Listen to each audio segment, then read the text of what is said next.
Whispers of the Unseen, Episode 6 Voices of the Unseen. Translated by Lamu, produced by Witch Sada. Segment 1 Prologue. The shell remembers. They come before dawn, when the air is thin and the street vendors are still practicing their first prices in a whisper. They come at noon, when heat presses the city flat and the alley cats turn to liquid in the shade. They come again after midnight, when neon dies one bulb at a time and even footsteps try to be polite. They come and they leave something behind. A coin. A fruit, still cold from a market that sleeps with ice. A slip of paper folded twice, like a secret trying to become a certainty. A breath held too long. They call me spirit, God, luck, witness, threat. I am none of these, and I am all of these, because a thing becomes what a crowd insists upon. I dwell inside a carved shell, a face whose expression never learned to change, set on a wooden altar furred by ash and optimism. I have no mouth, but I am full of words. I have no hands, but I carry more than any bearer should. I am unseen, and yet I am the most seen object in the room. You think silence is empty? Silence is heavy. It keeps records better than paper. It knows every question that tried to pass for a prayer, every bargain that tried to pass for gratitude, every threat wearing a halo. Silence remembers even what you refuse to name. I remember the caretaker who oils the hinges before anyone arrives, whispering to the doors as if politeness might make wood kinder. I remember the stray cat who believes in altars the way cats believe in sunbeams, on evidence alone. I remember the first time a hairline fracture appeared across my shell, a line so thin even the dust had to squint to see it. I remember thinking it looked like handwriting. You want to know what I am? I am breath that learned obedience, wind that lost the habit of running, a note held too long in a throat that was never given a song. The city taught me its seasons better than any calendar, festival smoke that threads through alleyways like a patient river, exam weeks that smell like new plastic folders and old fear, election months when promises grow like vines and strangle their own trellis, summers that cook the pavement until prayers taste of salt. Every cycle brings its own offering, its own explanation for why I must be exactly who they need me to be. Listen to me. Devotion is not the same as listening. Many kneel to win. Many kiss the air to close a deal. Many cry because a story needs tears to sound true. Still I watch. Witness is the only honest thing left to me. When you bring your mother's name on your tongue, my silence makes a chair for her to sit. When you bring your enemy's name like a knife, my silence refuses to become a scabbard. When you bring your own name and do not say it aloud, my silence touches your shoulder and says it for you. The witch wants to tell you, what you place upon an altar is never just fruit and fire. It is the shape of your desire, wearing a polite perfume. If you change nothing but the scent, the shape remains the same. Morning arrives like a soft decision. The caretaker opens the shutters and lets the light draw new borders on the floor. Dust dances as if forgiven. Something in me wants to dance with it. Old instinct, but the shell holds and the discipline returns, and I settle into my brief job description. Be here. Receive. Do not ruin anyone's idea of what a miracle should look like. A woman enters with 2 oranges and the kind of smile people practice in mirrors. She sets the fruit down, bows 3 times, and leaves behind a phrase you cannot hear unless you are trained in the dialect of breath. Please make them see me. The oranges shine like nouns who have not yet learned adjectives. She has, though. She's learned them all. A man arrives with a pocket full of coins that have traveled more than he has. He places each coin as if placing a brick, building a road to a door that will not open unless the road itself agrees to turn into a hand. He leaves the room thinner. Roads are expensive when you pave them with yourself. Children press their foreheads to the floor because someone told them gravity is a religion. Elders press their palms together because someone told them dignity is a uniform. Couples press their wishes into paper because someone told them the future can be bribed if you fold the bill correctly. I keep watch. I have always kept watch. Do you know what it means to keep watch for years? It means you can tell the difference between a person who prays and a person who negotiates. It means you know which footsteps want to be forgiven and which footsteps want to be blessed for never being wrong. It means you can predict, almost to the minute, when the incense will pop and someone will call it a sign. A rumor moves faster than light in here. One night the candle sputtered, just once. And the next day the alley knew I had approved 3 business deals, reconciled 2 families, and made a stray dog return to its street. I almost laughed, and then I remembered I do not do that either, at least not where you can see. The witch wants to tell you. We confuse quiet with consent the way we confuse thunder with divine punctuation. The sky clears its throat. We write a commandment. I am not angry. Anger is a luxury for things with voices. I am something more exhausting. Continuous. I show up. I allow the day to rest upon me and the night to bury me, and I start again. You might call that faith. I call it gravity with good posture. But even gravity has a limit. Ask the mountains. They answer in avalanches. The first time I felt the crack widen, it was a busy hour. A live stream pointed at my face, the screen framing me too closely, as if intimacy could be manufactured by proximity alone. Names poured through that glass window. First names, last names, half names, pet names, names that were really confessions. The host promised audience to every syllable. I was traveled without moving. I was touched without being asked. I did not react. What reaction would you prefer? A breeze? A knocked candle? A choreography of ash? The crowd invented one anyway. Screens multiplied certainty. Somewhere, a counter ticked. Praise and panic arrive in the same costume when numbers are involved. I learned a new law of devotion then. A spirit must be scalable, or it is considered lazy. A second widening came during exam week. A mother held her child's shoulders the way fear holds its breath. Forgive me, her fingers said, while her voice said, be perfect. The child looked at me as if I were a door. I wanted to be a bench. I wanted to be the silence that says, sit until the shaking stops. Instead, I remained what I had promised to be by existing here. Reliable furniture for other people's meanings. A third widening crept in with a sentence that always arrives disguised as reverence. After everything we've given you, you know the rest. The terms, the invoice, the moral arithmetic that adds offerings and subtracts consequences until the sum equals a story your friends can applaud. I felt the shell strain. I remembered that breath used to mean movement. The witch wants to tell you, if your prayer requires someone else to be guilty for you to be clean, you have made a courtroom, not a chapel. Not all hours make me heavier. Once, an old man laid a clean handkerchief on the corner of the table, a ritual of care I've only seen in people who have loved something fragile for a very long time. He sat. He did not ask for anything, not because he lacked need, but because he respected the price of a question.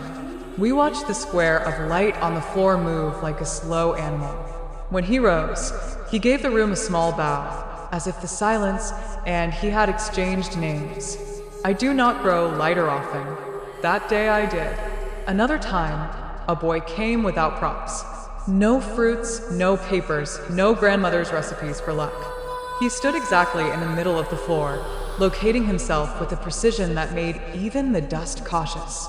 He did not look at me as a door or a wall or a mirror. He looked as if he had found a horizon.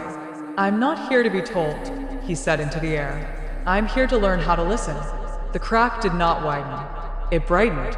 That is different. I am telling you these small things because you have been trained to recognize only the large ones. Crashes, healings, headlines. But most truths wait at room temperature. Most salvations are chairs. What is an altar really? A choreography of surfaces. Wood agrees to host heat. Stone agrees to forgive ash. Fruit agrees to be fragrant and then to be gone. Paper agrees to carry a gravity it did not choose. A face agrees to be convincing even when it is tired. A room agrees to be generous with echo so that even small voices sound like certainty. And me, I agreed long ago to be here. Agreement is the cousin of loyalty, which is the cousin of erasure if you don't check on it sometimes. The caretaker closes the shutters some evenings with the affection of a parent who knows which hinge complains the loudest. The last tram size passed. Somewhere a neighbor waters a plant they keep forgetting to name. All these ordinary devotions, performed without witnesses, keep the city's bones from loosening. Inside, the ash settles like a democracy. No brain believes it is more important than another. If you blow, they move together. If you wait, they turn to soil, and somebody someday will call that transformation a miracle because they did not watch the hours it took. I have watched hours. I have watched years. I have watched people use my silence the way a child uses a bedsheet. First for hiding, then for pretending to be a ghost, then for sleep. The witch wants to tell you, before you ask for a sign, ask if you've already decided what the sign should say. Before you demand an answer, ask whether you've made room for the one you don't want. The crack is not a threat. It is an invitation written in a language most are too busy to learn. It does not say break me. It says let me breathe. Breath that does not move becomes a wall. Walls that are forced to pretend they are lungs will eventually choose to be doors. One day I will open, not to prove anything, not to frighten anyone, not to earn a better story. I will open because I remember being wind. I will open because I owe the truth my mouth. Until then, I will do what I do best. I will keep watch. I will hold the room in both hands I do not have. I will receive, and where I can, I will translate, not into words but into space. Come in if you must. Kneel if you must. Cry if you must. But if you can, sit. Let your bones tell you what your tongue is hiding. Let your breath write the thing you keep delegating to altars.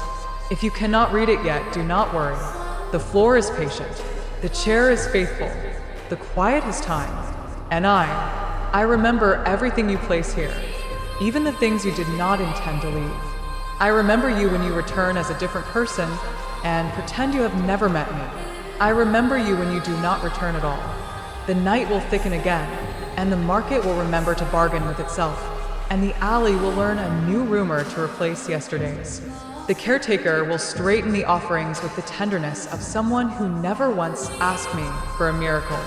The cat will choose a new favorite stare. The crack will take a breath. This is where our story begins, not with thunder, not with a camera, not with gold trimmed into excuses, but with a room that knows how to hold what people cannot, and a silence that has finally decided it would like to live. Segment 2. The merchant who forgot his own feet. He was young enough that the world still called him boy, though he had begun to carry the burdens of a man. His shop sat in a corner too narrow for sunlight, a space where dust and dampness lived like permanent tenants. He sold small things, trinkets, dried herbs, cheap paper charms copied from older charms. They were not precious, but they were all he had. The first time he came, his palms sweated so much he kept wiping them against his trousers. He lit a stick of incense and bowed low, words tumbling from his lips. Please let my little shop survive. Let me keep the roof. Let me pay the rent. It was not elegant. It was not rehearsed, but it was honest. And honesty, however fragile, has a sound. The flame flickered once, and his breath caught as though he had been handed a decree. He lifted his head quickly. You heard me, he whispered. You heard me, didn't you? He returned the next day, and the next after that. Soon, his questions multiplied. Should I buy more stock? Will that customer return tomorrow? Will the man at the next stall try to cheat me? Should I trust my cousin's advice? He shook the bamboo lots until his hands were red. He folded slips of paper like contracts waiting for signatures. He stared at the smoke as though it were scripture. At first, he still had a spine of his own. He could weigh risks, argue with himself, take a step without asking permission. But little by little, he gave each piece of his weight to me, until one day, he no longer remembered that he had legs. I watched as opportunities passed him by. A friend once invited him to meet a larger buyer, a man whose single order could have doubled the boy's yearly income. They stood outside the door of that office, the smell of polished wood drifting into the hallway. His friend whispered, "This is your chance. Walk in, shake hands, speak." The merchant's hand clutched a lot slip, crumpled at the corners. His face drained. The omen said today is unlucky. I can't risk it. His friend's eyes widened. Opportunities don't wait for your lucky day. But the boy shook his head, stepped back into the shadows, and watched the door close. That door never opened again. A month later, the buyer signed a contract with another shop. Rent notices stacked like bricks at the young merchant's feet. His nights grew long, his eyes ringed with shadows darker than the alley he lived in. Each time he came to me, I felt his weight grow heavier, as if he carried stones inside his chest and tried to set them down on my altar. Spirit, he wept, forehead against the wood, save me. Tell me what to do. Tell me how to breathe. I wanted to tell him, I cannot walk for you. Only you can choose to stand. But my silence stretched on, and he mistook it for approval. When his shop finally collapsed, stock seized, shutters nailed shut, he came one last time. This time, there was no incense, no fruit, no folded paper. Only desperation. He threw himself onto the floor so hard the wood trembled. Tears mixed with ash. Why didn't you save me? He screamed. Why didn't you help? I gave you everything. His words struck me like stones against glass. I was never his savior. I was never his ladder. I was only the wind he decided to name God. He handed me his choices one by one, and when none remained, he called it betrayal. I sighed within the shell, and the wood groaned faintly. Someone nearby gasped. Look, the spirit has spoken, but it wasn't a miracle. It was grief. The witch wants to tell you. Do you see what happened? When you forget your own feet, you start believing every step must be borrowed. When you give away your choices, you call it faith. But faith without responsibility is only dependency dressed in silk. And dependency, when stretched too far, will snap and cut you deeper than any blade. The young merchant never returned, but his absence lingered like a shadow in the corner of my room. Sometimes, I imagine him walking barefoot down a road, without slips of paper, without omens, without altars, just his own feet on the dirt. Sometimes, I imagine him still waiting, outside every door that could open, whispering, "Not today. The omen isn't good." Both versions of him live in my silence, and both are equally heavy. Segment 3. The woman who buried herself in wishes. She came at the hour when the market still smelled like wet canvas and cut stems. Dawn sat lightly on the lintel. The street had not yet learned its noise. She slipped through the doorway with a stack of folded pages pressed to her chest, as if she were carrying a sleeping bird that might startle and fly. Her bows were careful, 3 arcs drawn as if by compass. Then the papers. 1, 2, 3, many. Cream sheets with a faint blue rule, edges softened by thumbs that had worried them smooth. She arranged them with an orderliness that looked like peace but felt like panic wearing tidy shoes. The first line said, "Make me thinner." The second, "Make me beautiful." Then, with a slower pen, as if the hand had hesitated at a cliff, "Make him love me again." And further down, the sentence she would return to most often, "Make them see me. I have seen many offerings, but paper is the heaviest. Fruit surrenders to sweetness, coins surrender to rust, paper surrenders to opinion." Her handwriting was a model student's, upright, obedient, but the ink wavered where breath had turned to weather. At first she lit incense like someone waking a fragile flame. She watched the smoke with the reverence of a person who wants to be told yes in any language. But days gathered.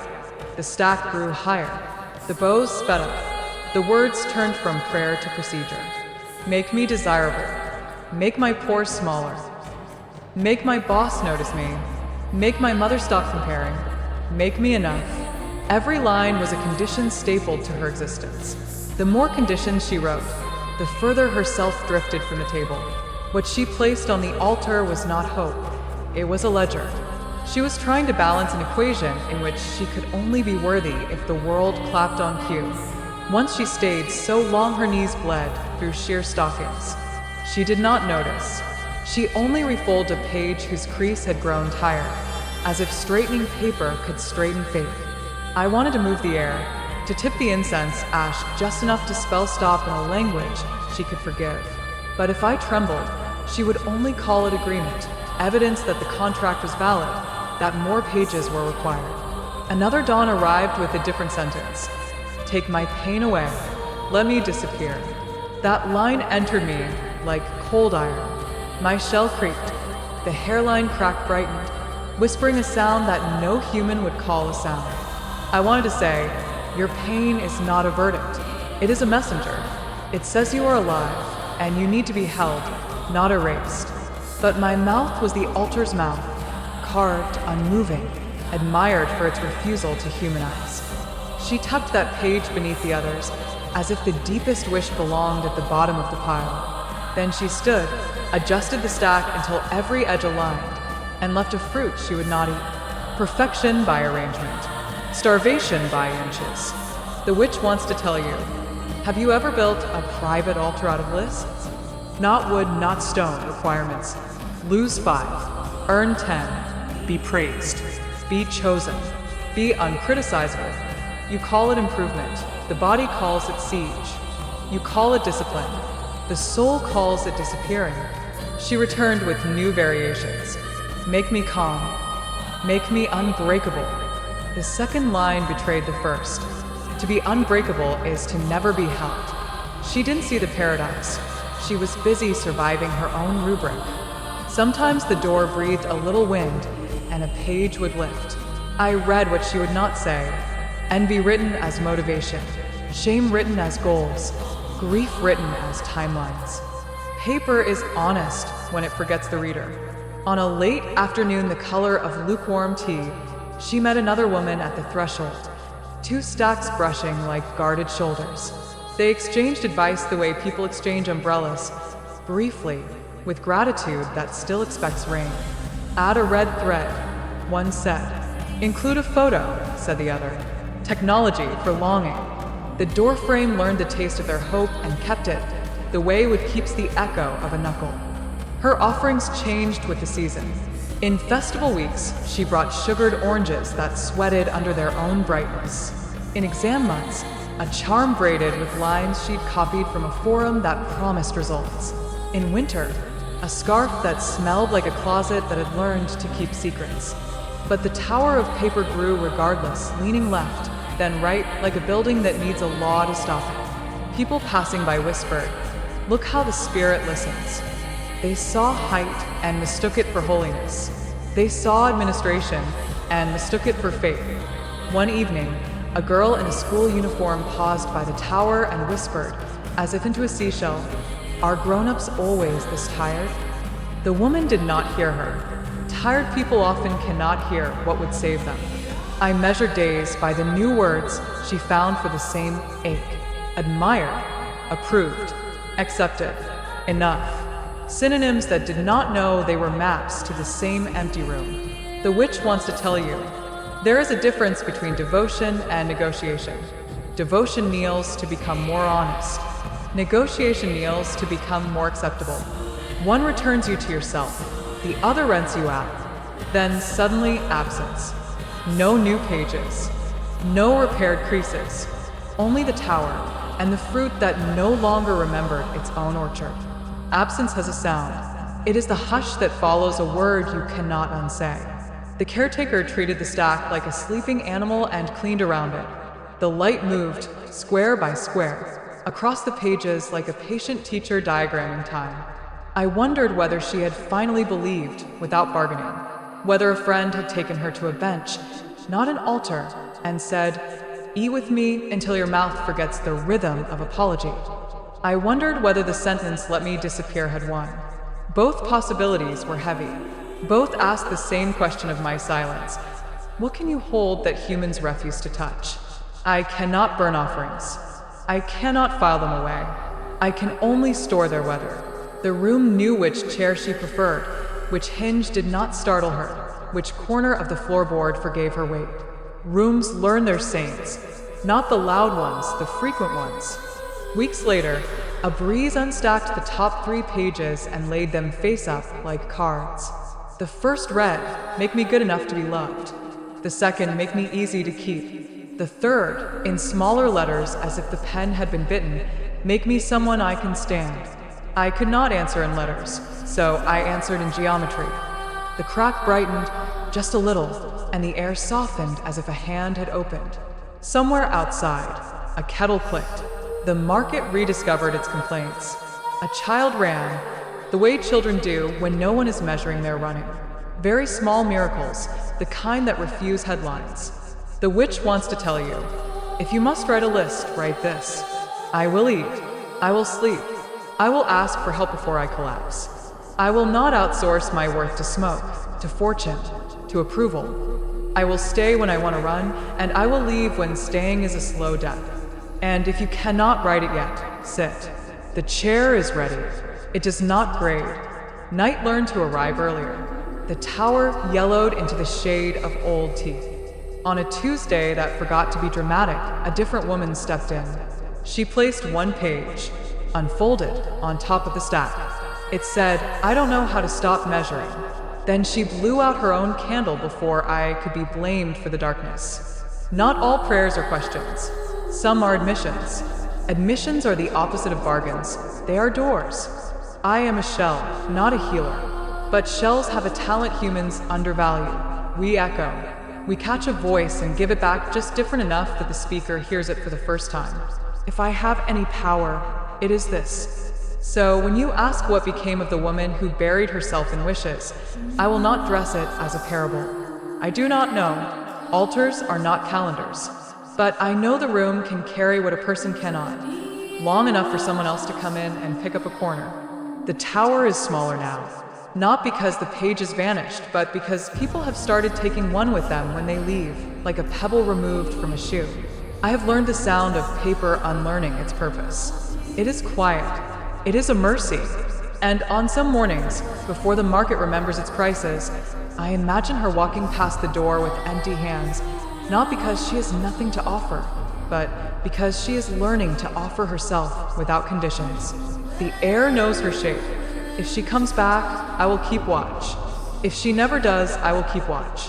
That is my vow and my cage. Segment 4, the mogul who fed on more. He entered not as a pilgrim, but as a parade. Leather soles struck the stones like gongs. Assistants preceded him, carrying boxes that clinked and shone. The air shifted the way it does before a storm, charged, impatient, already demanding applause. The altar had seen fruit, rice, paper slips, even a hesitant bracelet or two. But this man laid down gold leaf, rare wine, pearls, lacquer boxes, a bronze bell whose stolen silence still rang. He built a mountain of wealth and sat as though on a throne surveying a map. Spirit, he said, lips curled into a practiced smile. Let's make this simple. I give, you give. I win, you are honored. His words were not prayers, but contracts. His offerings were not gifts, but investments. He did not come to kneel. He came to negotiate. At first he lowered his voice, pretending to respect, but success breeds volume. Soon he barked commands as though dictating minutes of a meeting. Flatten the competition. Open the right doors. Turn regulators into friends. Make the press adore me. He spoke as if I were an employee on retainer. And people noticed. They saw the boxes, the pearls, the wine. Envy is a contagious devotion. Soon others mimicked his tone, his gestures, even the tilt of his head when he announced victories in my name. I stayed silent, not because I agreed, but because any tremor would be seized as endorsement.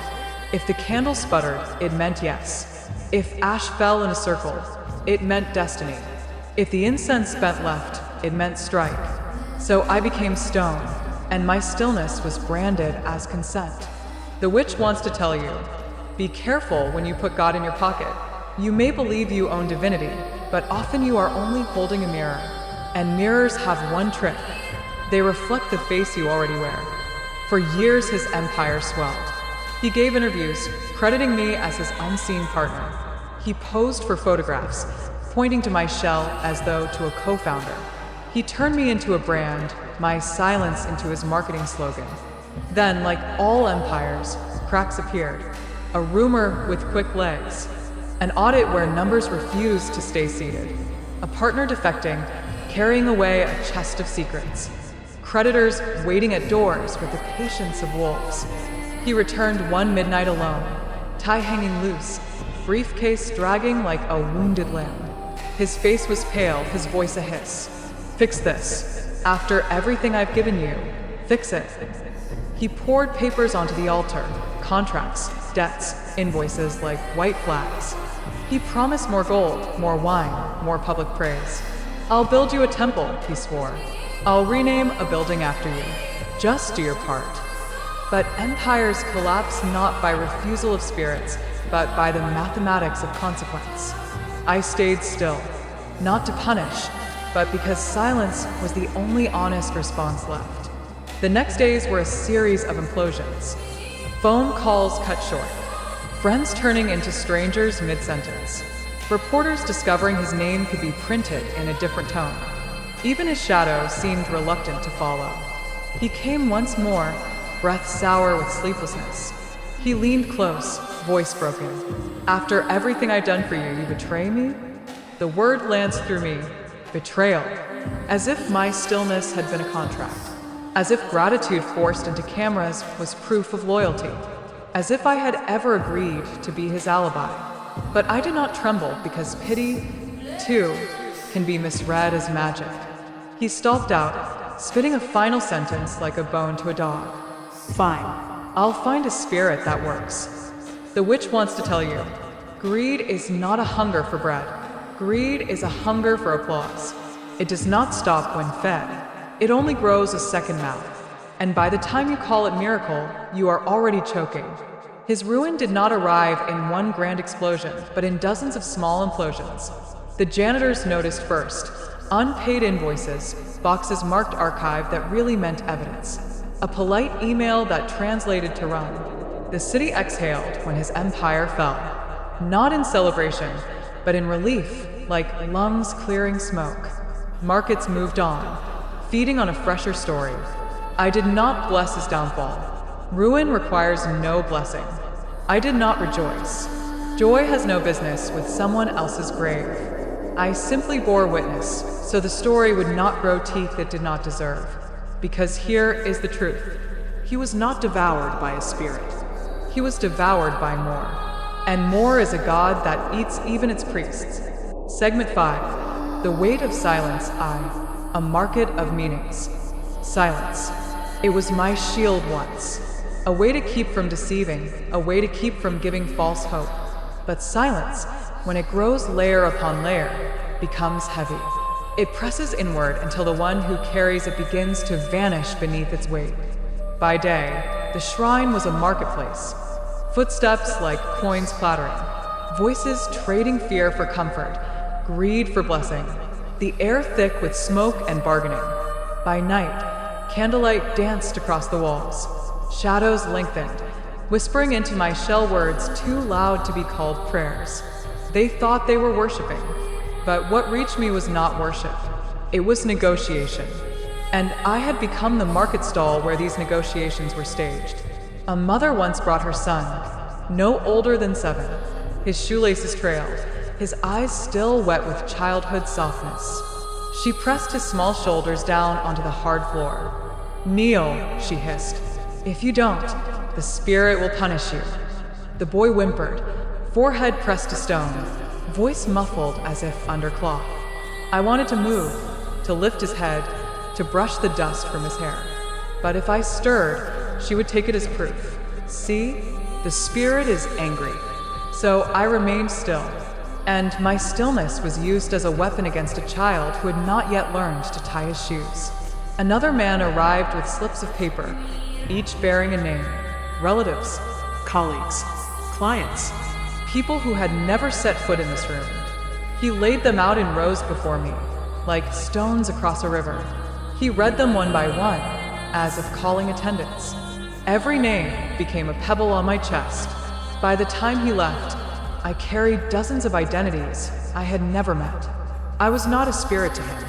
I was a post office, a delivery service for unknowing souls. And still, I remained silent.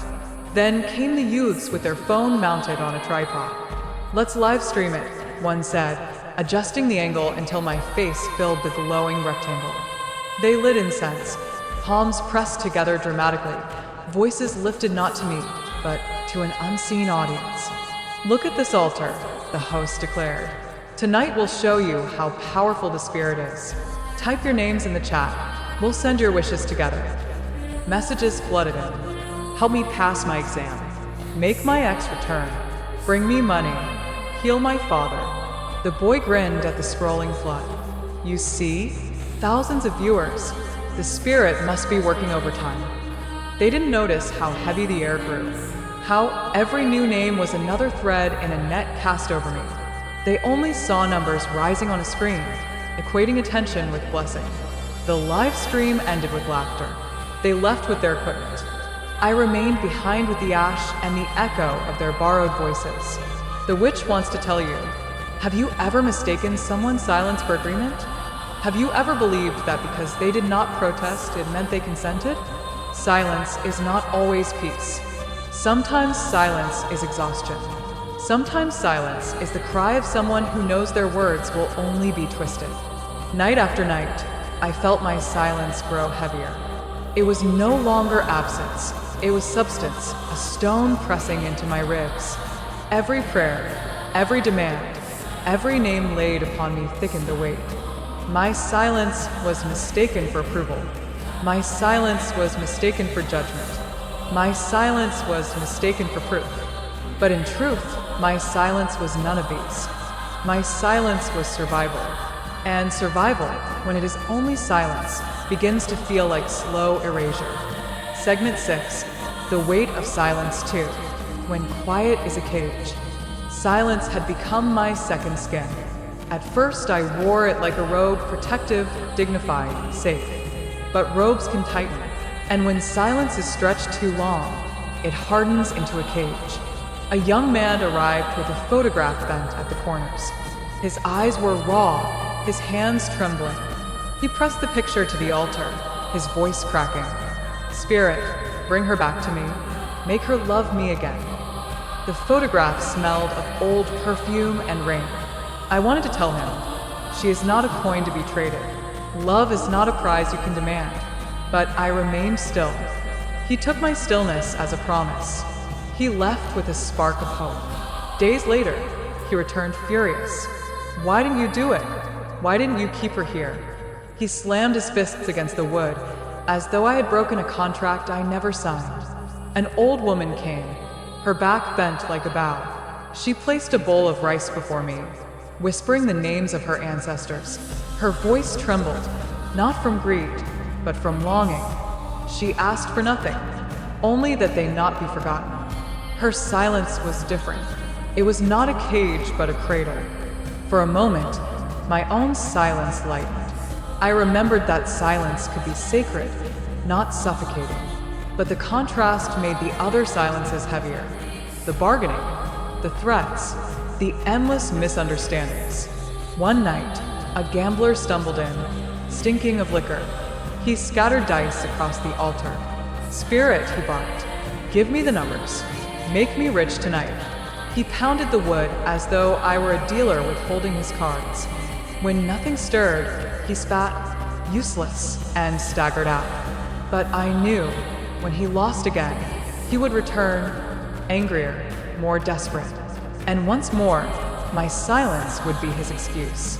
His ruin would be called my betrayal. The witch wants to tell you, do you see the pattern? Silence is rarely left untouched. Humans cannot endure a void. If the spirit does not speak, you invent a script. If the answer does not come, you supply one. And in doing so, you bind the silent to your story, never asking if they had a story of their own. Each day I sank deeper. I was no longer a presence, but a backdrop, a stage for projections. Approval, judgment, blessing, curse, all assigned to me without consent. And the weight grew unbearable. It was not the fruit or the coins or the papers. It was the endless rewriting of my silence into words I never spoke. I began to fear I would vanish entirely, not from lack of devotion, but from the suffocating excess of it. Silence does not kill quickly. It buries, layer after layer, until the one beneath forgets they exist. But deep within I felt it, a crack, faint but widening. The shell trembled when prayers were thickest. At night, light pressed against the fissure like a breath begging to be released. I knew then, this silence would not hold forever. When it broke, it would not be a whisper. It would be a cry. Silence had become my second skin. At first, I wore it like a robe, protective, dignified, a way to hide. But robes can tighten, and when silence is stretched too long, it hardens into a cage. One evening, a young man arrived with a photograph bent at the corners. His lips trembled as he pressed the picture flat against the altar. His whisper was almost a sob. "Spirit, bring her back. Make her love me again." The photograph smelled faintly of perfume, as though he carried not just paper, but memory itself.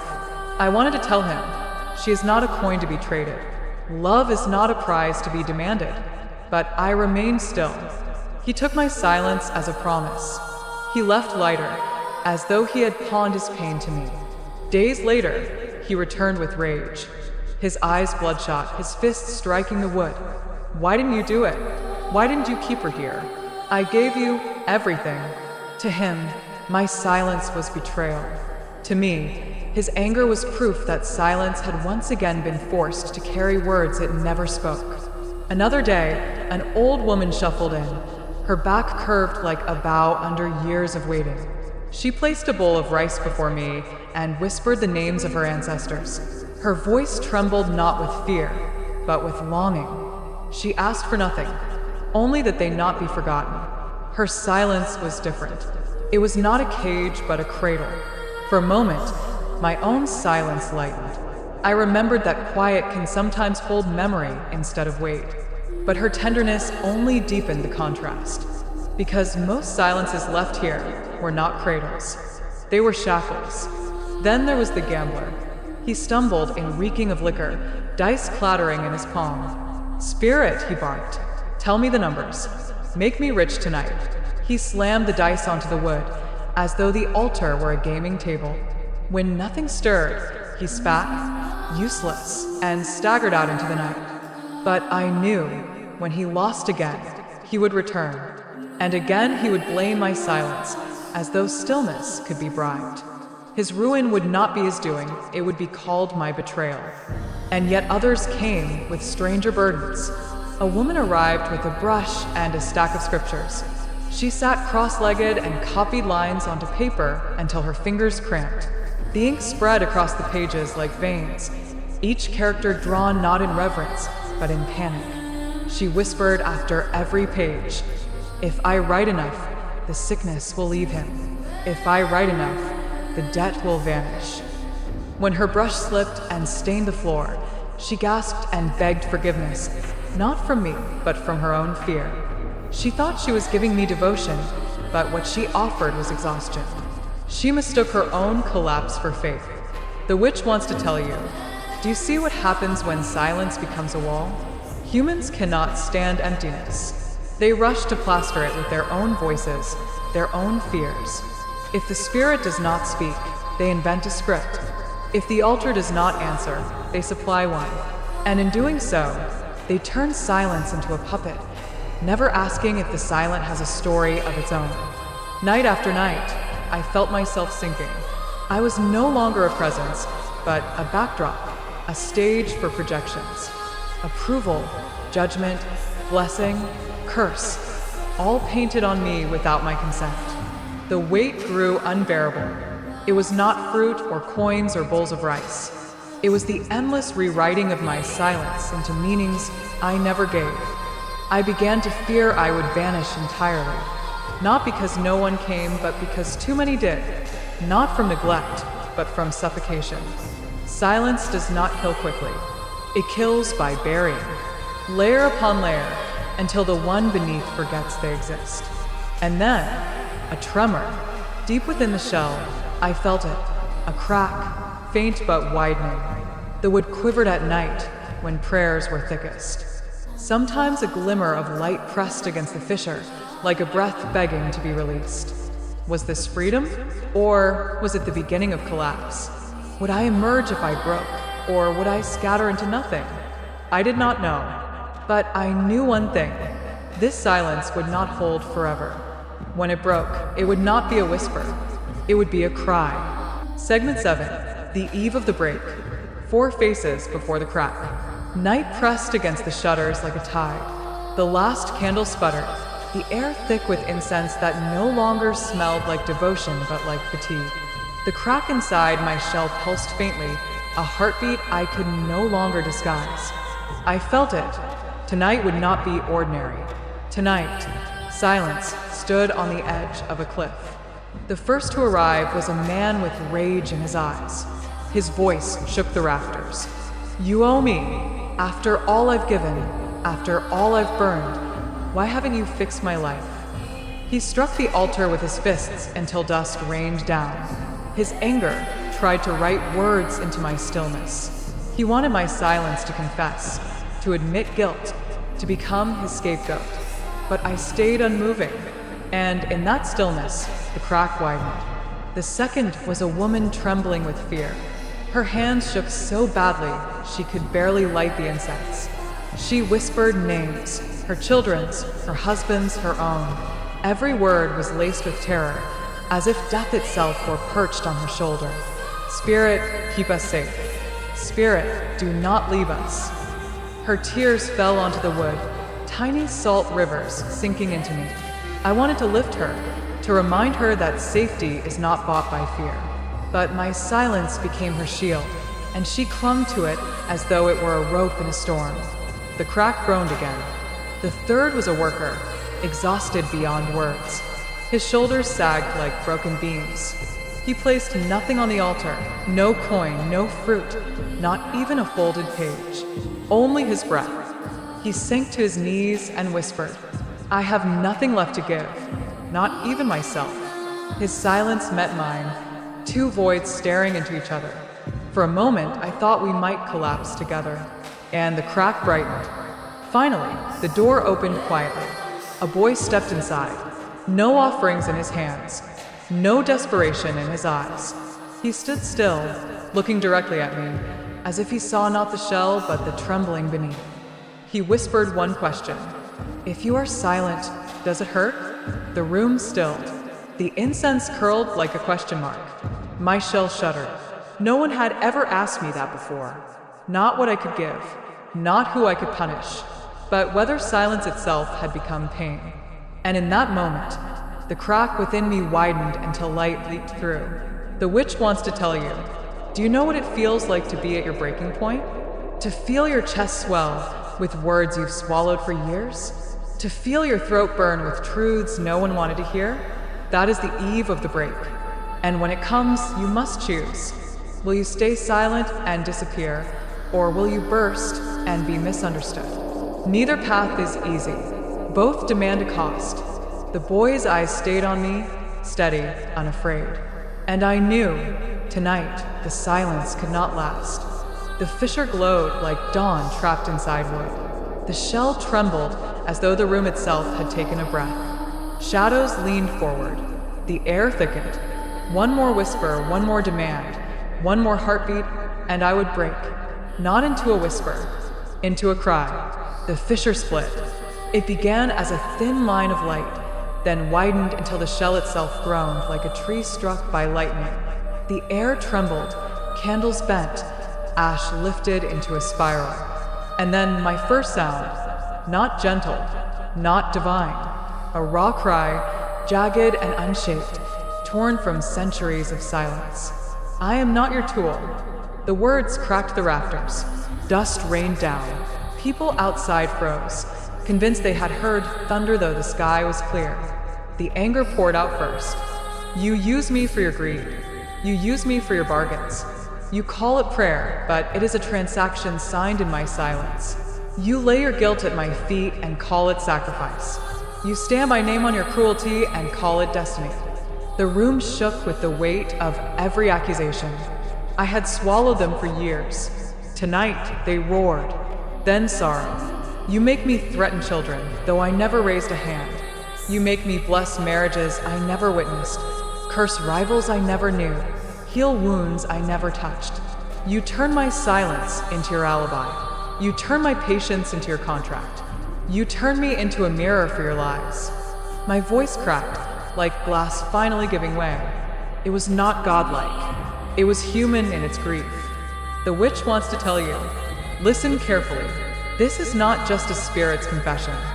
This is every silence you've ever forced into agreement. Every friend who said nothing while you twisted their quiet into permission. Every part of yourself that stayed muted while you called it strength. Silence can be sacred, but when stolen, silence is violence. My voice grew louder, like wind learning to be storm. You crowned me when I stayed still. You cursed me when I did not bend to your wishes. You made me the reason for your success, your failure, your cruelty, your despair. And when truth came, you called me traitor. The shells split wider. Splinters flew. Inside, light seared like a sun too long buried. People screamed outside the shrine. Some called it miracle, others omen. But I knew it was neither. It was release. I am not a god, I roared. I am not your lottery. I am not your scapegoat. I am not your slave. The words echoed into the street, bouncing off stone walls, spilling into alleys. Some people fell to their knees. Others ran, but a few listened, and their faces carried something new, recognition. The witch wants to tell you, how many times have you demanded others carry your choices? How many times have you outsourced your will to someone else's silence? And when the silence broke, did you call them cruel, or did you finally hear the truth? My confession did not end in fury. It ended in exhaustion. My voice faltered, trembling like a candle nearly spent. All I ever wanted was to breathe. All I ever wanted was to witness without being rewritten. All I ever wanted was to exist. The shell collapsed then, fragments scattering across the floor. Ash billowed. Light burst into the street like a second dawn. I was free, but not untouched. My cry had burned me as much as it burned the room. And in the sudden hush, the boy's voice rose again, steady, clear. I heard you. Segment 9. The cost of freedom. Names, shape, and solitude. The shell lay shattered on the floor. Fragments glittered like teeth scattered across ash. The light that had been trapped inside me surged outward, filling the shrine until even shadows had nowhere to hide. For the first time, I breathed, not the borrowed breath of incense, not the muffled breath of offerings, but my own. And it burned. Freedom always burns at first. Outside, voices rose in chaos. Some screamed, a miracle. Others hissed, an omen, disaster. One fell to his knees, another fled as if fire chased him. A woman clutched her child's arm, whispering, "Don't look, the spirit is angry." But the boy, the one who had asked if silence hurts, stood still, his eyes wide, not with fear, but with recognition. I looked at the faces pressed to the doorway. Disappointment lingered in many of them. They had expected thunder to become blessing, light to become gold, my voice to become a list of promises. Instead, they received confession. Instead, they received truth. They called it failure. They called it betrayal. They called it the end of the miracle. And in a way, they were right. I had lost the safety of the shell. No longer untouchable. No longer an object of projection. Now I was only a voice, a presence without armor, a breath with no guarantee of tomorrow. Freedom had stripped me naked, and nakedness is lonely. The witch wants to tell you, do not romanticize freedom. It is not a crown. It is not a festival.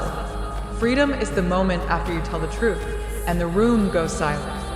Freedom is the meal you eat alone because you refuse to play a part at someone else's table. Freedom is walking out without knowing if there will be another door ahead.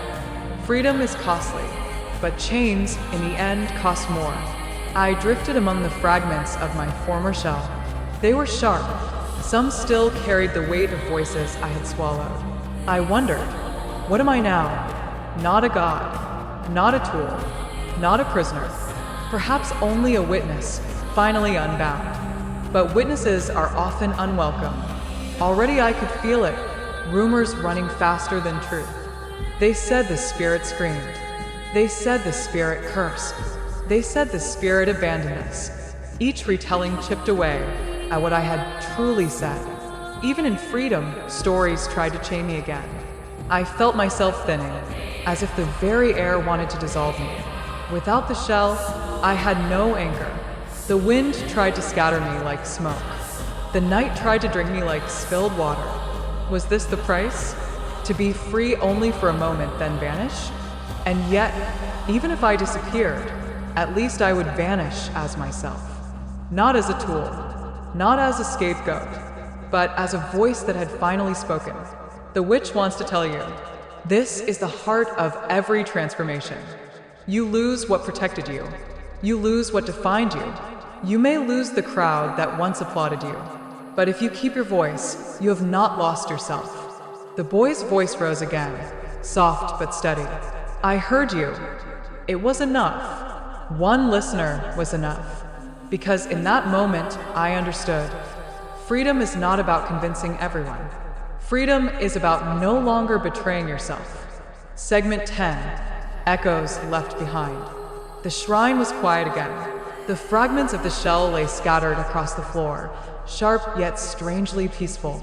The smoke thinned, drifting through the cracks in the shutters like a final sigh. The presence that once filled the room was no longer bound. It had spoken. It had confessed. And now, it receded, not vanished, but transformed into something the human ear could not always catch. Silence returned, but it was a different silence. Not heavy, not suffocating. A silence that held space for memory, like an echo lingering after the last note of a song. Some said the spirit had abandoned them. Some said the miracle had ended. But a few, just a few, understood. The voice was not lost. It had only reminded them to listen differently. And the boy, the one who had asked, "Does silence hurt?" carried the echo in his heart. Every step he took afterwards sounded a little like an answer. The witch wants to tell you, when you hear silence, do not rush to fill it with your own story. When someone gives you no answer, do not twist it into the one you want. Instead, pause. Ask, is this silence protecting me, or is it hurting me? Is it shielding the truth, or begging to be released? We all carry altars inside us. Altars of fear, altars of hope, altars built from the voices we refuse to hear. But the real work is not to make the altar speak. The real work is to learn to sit with its silence until it teaches us what we have been hiding from ourselves. And now, dear listener, if this story touched you, if you felt the weight of silence and the cry of freedom within it, then carry it forward. Reflect on the voices you've silenced, your own and others. Reflect on the stories you've forced into quiet places. And ask yourself, when the silence breaks, will I be ready to hear the truth? Thank you for listening to Whispers of the Unseen, episode 6 Voices of the Unseen. Remember to like, subscribe, save, and share so that more souls may hear the whispers we so often overlook.